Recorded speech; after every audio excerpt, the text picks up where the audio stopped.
Ecclesiology, lesson number 1. Ecclesiology, E-C-C-L-E-S-I-O-L-O-G-Y. You'll see the first part of that, obviously by now. As many times we've been over this. Theology, Christology, pneumatology, all of those ologies. Ology, O-L-O-G-Y, is the study of. And the study of. You'll see the first part.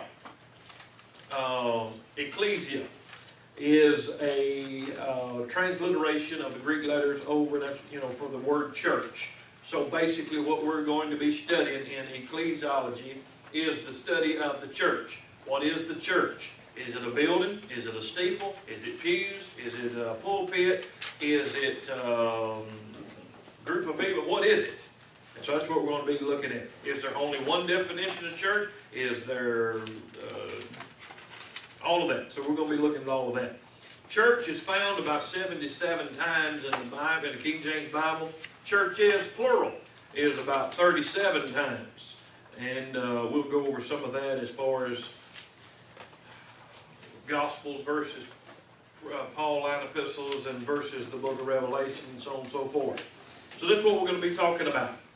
I do want to point out a few things before we get started. Turn your Bible to 1 Corinthians chapter 15. 1 Corinthians 15. We'll start here. This is lesson 1, Ecclesiology.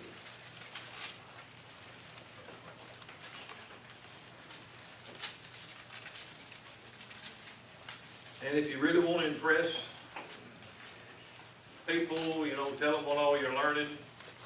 What do y'all study at the Bible Institute? Just tell them Ecclesia.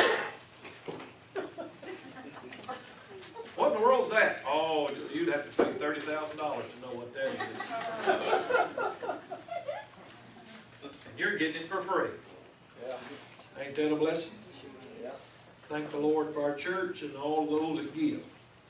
All right. Ecclesiology. Look at 1 Corinthians 15 and verse number 9.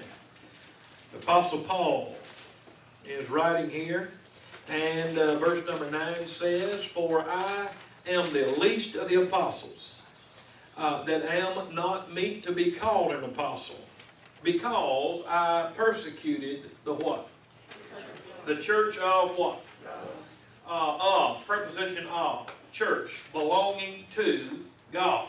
So, do you think Paul was, as he was persecuting the church, you think he was going around to different church buildings, taking a paintball gun and shooting up the outside of the building, tearing up the outside of the building, as he was persecuting the church of God? You think that? You'd be surprised at how many people would think that. A lot of people in the Bible, they run across the word church. It's like all the other definitions we have dealt with in the past. You see the word church. Well, don't automatically get fixed in your mind. Oh, that's this building down here and steeple and this, that, and the other. A lot of people believe that. And so we're going to be looking at some things. Paul persecuted the church before he got saved. He killed Christians. He killed people. He had warned.